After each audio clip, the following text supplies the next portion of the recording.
Welcome back. चलिए अब करते हैं wordology lesson 24। Have you ever stolen something? क्या आपने कभी कोई चीज चुराई है? और have you spoken a lie? या आपने कभी झूठ बोला है? Chances are that you have, संभावना है कि आपने किया होगा। Chances also are that you have not been caught, और संभावना ये भी है कि आप पकड़े नहीं गए होंगे।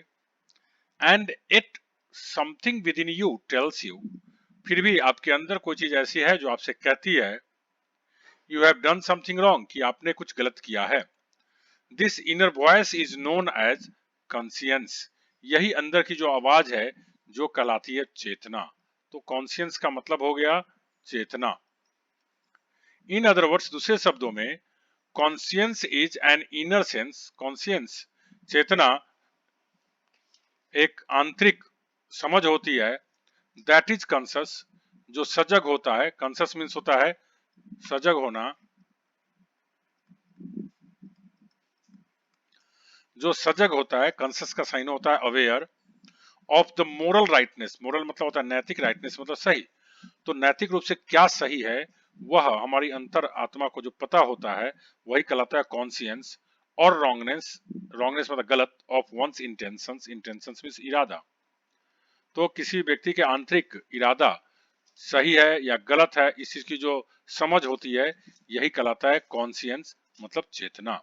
तो कॉन्शियंस और कॉन्शस, कॉन्शियंस मतलब चेतना और कॉन्शस मतलब सजगता या जागरूकता या जानकारी।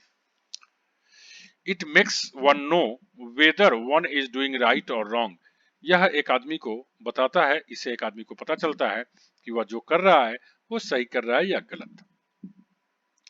If you have a guilty conscience, you feel guilty about something because you know it was wrong. अगर आपकी चेतना दोषी है, गिल्टी मीन्स होता है दोषी, और कॉन्शियंस मतलब चेतना। कहते हैं अगर आपके पास दोषी चेतना है, मतलब क्या कि आपने कुछ गलत किया है, आप जानते हैं उसे, और इसकी वजह से आपको गिल्टी फील हो रही है, आपको बुरा लग रहा है, आपको लग रहा है कि मैंने गलत किया। If you have a clear conscience, अगर आपके पास गिल्टी कॉन्शियंस ना होकर के क्या है, क्लियर कॉन्शियंस है, स्पष्ट चेतना है, मतलब you do not feel guilty, आपको कोई अफसोस नहीं हो रहा है, कोई दोषी फील नहीं हो रहा है। बिकॉज यू नो, क्योंकि आप जानते हैं, you know you have done nothing wrong, क्योंकि आपको मालूम है कि आपने कुछ भी गलत नहीं किया है, इसलिए आपको कोई अफसोस नहीं होता है। चलिए बात करते हैं, who is a conscientious worker. Conscientious worker किसको कहते हैं? ईमानदार व्यक्ति, ईमानदार मजदूर, ईमानदार काम करने वाला व्यक्ति किसको कहते हैं? A conscientious worker is one, conscientious worker वह होता है who is very careful to do one's work properly, वह अपने काम को सही तरीके से करने के प्रति बहुत सावधान होता है। इन अदर वर्ड्स, दूसरे शब्दों में कहे तो, his conscience does not allow him to be negligent, अर्थात उसकी आंतरिक जो चेतना होती है उसे लापरवाह नहीं होने देती है, लापरवाह होने की अनुमति नहीं देती है। नेग्लिजेंट मतलब लापरवाह। डू नॉट कंफ्यूज कॉन्सेंटियस विद कंसस, कहता है कॉन्सेंटियस और कंसस में आप भ्रमित मत हो। If you are conscious of something, अगर आप किसी चीज के बारे में कंसस है, यू नोटिस इट, मतलब आप उस पर ध्यान देते हैं, और realise that it is happening, और इस बात का आपको एहसास होता है कि यह चीज हो रहा है। यू आर अवेक, मतलब आप जगे हुए हैं, सजग है। And in the full know of the thing, आप पूरी चीजों की, आपको पूरी जानकारी में है। यू थिंक, आप सोचते हैं, अबाउट इट अ लॉट, आप उसके ऊपर बहुत ज्यादा सोचते हैं, आप उसके ऊपर बहुत ज्यादा विचार करते हैं। But note that conscious has nothing to do, sorry, but note that conscious has nothing to do with conscience. एक बात को आप ध्यान रखिए कि कॉन्शस का कॉन्शियंस से कुछ लेना देना नहीं है, मतलब सजगता का चेतना से कोई लेना देना नहीं है।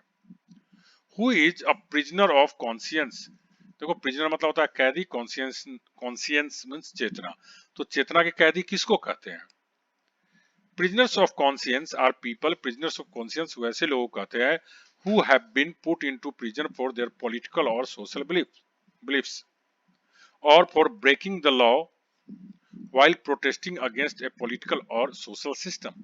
तो कहते हैं प्रिजनर ऑफ कॉन्शियंस वैसे लोगों को कहते हैं जो जिन्हें जेल में इसलिए डाल दिया गया है क्योंकि उनका राजनीतिक या सामाजिक विश्वास अलग है, या फिर उन्होंने राजनीतिक या सामाजिक सिस्टम के अगेंस्ट विरोध करके उन्होंने कानून तोड़ा है। खास करके आप देखोगे जैसे अन्ना हजारे जैसे लोगों ने, या ऐसे जो लोग भी प्रोटेस्ट करते हैं, तो वो लोगों ने क्या किया, जो सरकार है, सत्ता है, उनसे अलग उनका विश्वास रहता है, उनसे अलग उनका राय रहता है, तो उसके लिए क्या करते हैं, विरोध करते हैं।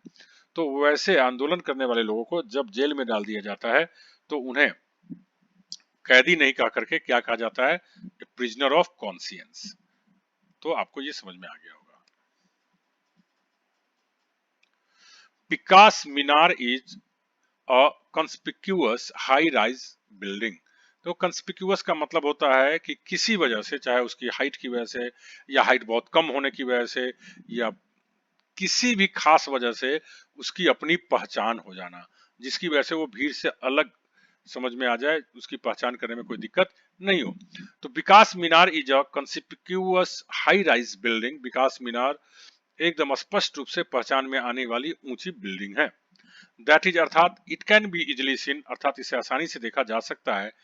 जनरली साधारण तौर पे it is some quality that makes you stand out among ordinary things and thus makes you कंस्पिक्यूअस।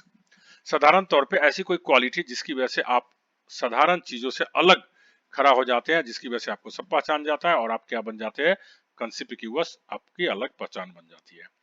Eight times, कभी कभी, एट टाइम्स मीन्स कभी कभी, at times however you may be conspicuous by your absence. कभी कभी आप अपनी अनुपस्थिति के कारण भी कंस्पिक्यूअस बन जाते हैं।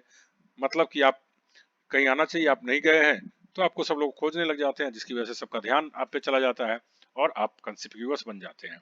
दैट इज अर्थात you are absent from a place or situation where you are expected to be. अर्थात आप उस स्थिति या उस जगह से आप अनुपस्थित होते हैं जहां आपको होना चाहिए। So people immediately notice the fact that you are absent. तो लोगों का इस तथ्य पे तुरंत ध्यान चला जाता है, नोटिस कर लेते हैं लोग कि अरे ये तो एब्सेंट है, और आप क्या बन जाते हैं, कंस्पिक्यूअस, मतलब आसानी से आप सबके ध्यान में आ जाते हैं।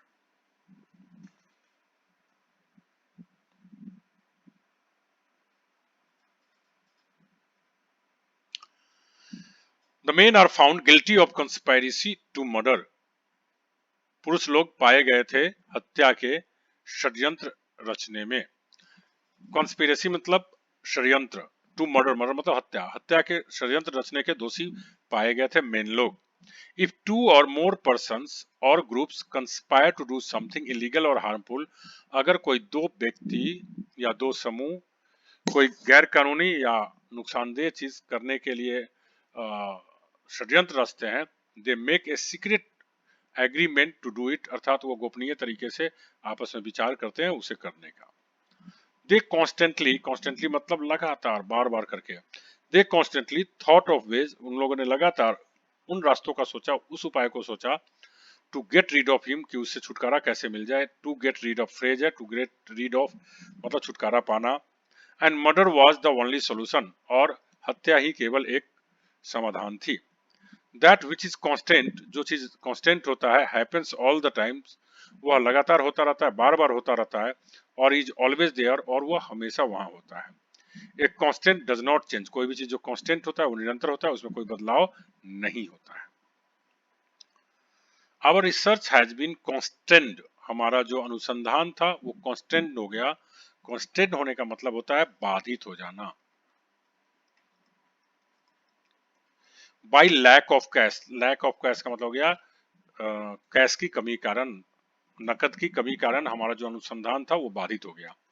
इफ ए कंस्टेंट्स बी, अगर ए बी को बाधित करता है, कंस्टेंट्स करता है, मतलब A limits the development of B, A B के विकास को सीमित कर देता है, और A curbs the freedom of B, या ए बी के स्वतंत्रता को रोक देता है। कर्ब्स मतलब रोक देना, फ्रीडम मतलब स्वतंत्रता, ए बी के स्वतंत्रता को रोक देता है। वी देन से तब हम कहते हैं that A is a constant on B, A B का बाधक है। कांस्टेंट मतलब क्या हो गया, बाधक। All constants on research should be avoided, जितने भी बाधाएं हैं अनुसंधान में उन सब से बचा जाना चाहिए, उससे दूर होना चाहिए। A lack of research means keeping things in dark, कहता है अनुसंधान की कमी का मतलब है कि चीजों को अंधेरे में रखना। Ignorance gives birth to myths, myths मतलब क्या होता है, झूठ, झूठी विश्वास। कहता है अज्ञानता, इग्नोरेंस मीन्स अज्ञानता, अज्ञानता झूठ को जन्म देती है। फॉर एग्जाम्पल, उदाहरण के तौर पे, till some time back people avoided its patient because of the fear of contagion। contagion मतलब क्या होता है, संक्रमण। हाल के समय तक, पिछले हाल समय तक लोग एड्स के मरीजों से दूर रहते थे, कतराते थे, उनके पास नहीं जाना चाहते थे, क्योंकि उन्हें डर था कि कहीं संक्रमित ना हो जाए। कंटेजन मतलब होता है संक्रमित हो जाना। संक्रमित होना मतलब क्या होता है कि अगर कोई बीमारी आपको है, अगर आपके संपर्क में कोई आया, उससे आप बीमारी फैल जाता है, तो वो कहलाता है कंटेजन। ठीक है। Contagion is the spreading of a particular disease bye contact. कहता है कंटेजन, संक्रमण, वैसी बीमारी को, वैसी चीजों को कहते हैं जो संपर्क में आने की वजह से फैलती है। दैट इज, अर्थात if you have a disease, अगर मान लो कि कोई बीमारी आपके पास है, एंड आई टच यू, अगर मैं आपको छूऊंगा, I will also catch the disease, तो वह बीमारी मुझे भी लग जाएगी। हाउएवर, हालांकि research has proved that AIDS is not contagious. Research ने स्पष्ट कर दिया है कि एड्स संक्रमित होने वाली बीमारी नहीं है। ठीक है, तो यहाँ कंटेजियस क्या हो गया, एडजेक्टिव, और कंटेजन क्या है, नाउन। दोनों का मतलब वही हो गया, संक्रमण। ठीक है, और कंटेजियस मतलब संक्रमित करने वाला। तो इस तरह से आपका ये चैप्टर समाप्त होता है। Thank you very much.